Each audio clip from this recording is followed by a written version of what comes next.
magandang hapon mga idol. I-fix ko lang tong yung kining mga sinasabi ng mga sulpot. Kay ang kana ko nung pagpanguros daw sa demonyo kuno na kanang pagpanguros. Unsa man ninyo pag-isip ng mga sulpot oy? Mga hinlutaw sa mga ulhing mga adlaw nagparehistro sa Security Exchange Commission mga 50,000 na muktanan pagpanguros ko sa demonyo ko na. Sa demonyo, paano naman si demonyo? Sa ngalan ng Ama. Sa ngalan ng Ama ng Diyos yan eh. Sa ngalan ng Ama, ng Anak, at ng Holy Spirit. Paano yan magiging sa demonyo? Pangalan niya ng Diyos yan eh. Tingnan mo yung mga kalukuhan ninyo. Ang isang magpanguros yan, nanay pangalan sa ngalan ng Ama, ng Anak, at ng Espiritu Santo. Sa demonyo yan kung sa pangalan ni Satanas, sa pangalan ni sa ngalan sa Ama eh. Amang Diyos. Kaya nga si Jesus Christ yung nagsulti yan eh. Huwag manalangin mo ha, ganito panalangin ha. Ama na mo, naka sa langit. Pagdahigon mo ngalan. Kamong mga sulpot, pahuway na mo eh. Pahuway na mo. Di mo tinuod taon? Dili. Ang iglesia na nagigitukod ni Kristo, usara na, wala niya nagisulti sa ilain, wala na niya na isang talata lang yan. Usara na katalata ang iglesia na itinayo ni Jesus Christ sa Mateo 16:18. Ang kausap si Pedro. Isa lang yan, hindi niya na binanggit kailanman. Sa ibang mga talata, mga verse, mayroong inulit-ulit pagkasalita. Pero yung Mateo 16:18, isang beses lang niya sinabi kay Pedro yan. Na ang iglesia na yan, pinangakuan niya na kanyang ililigtas. Alangan, iligtas ng iba, mayroon man siyang itinayo. Nagkukipagkupitensya itong iba, nakabasa ng ako ang daan at ang katotohanan, wala makapunta sa Ama. Rehistro, one way. Rehistro, Security Exchange Commission. Iglesia ng Diyos, nabasa, giparehistro na naman. Mga sulpot ba? Hilitaw lang. Nakabasa ng iglesia ng Kulapo. Giparehistro naman.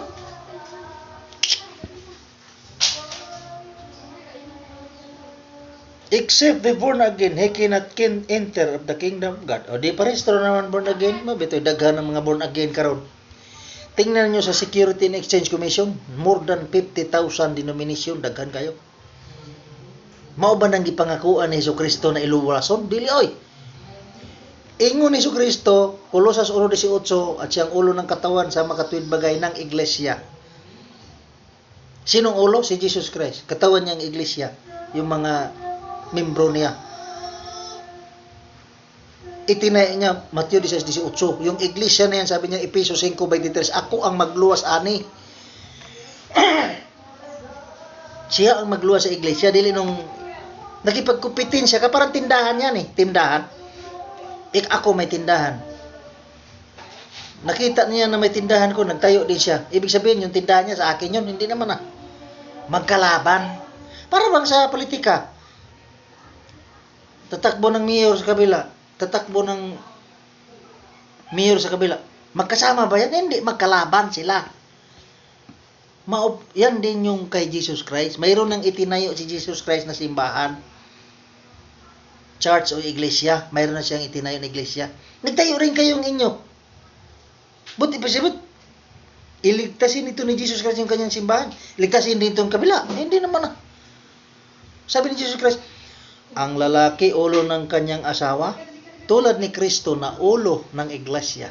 At siya rin ang tagapagligtas nito. Siya magligtas kasi siya nagtayo.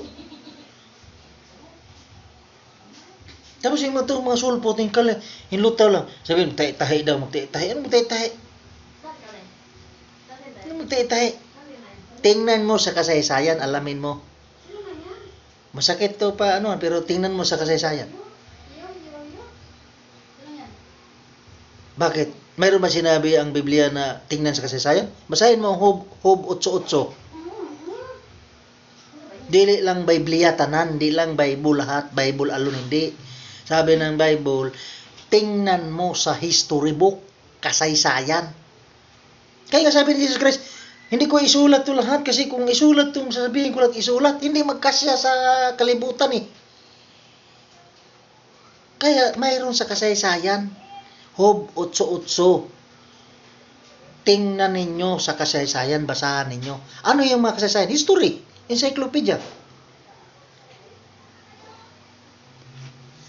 Ikaw na mag-answer, kayo na. Kung anong iglesia ang itinayo ni Jesus Christ. Kasi maraming kakumpetensya ngayon.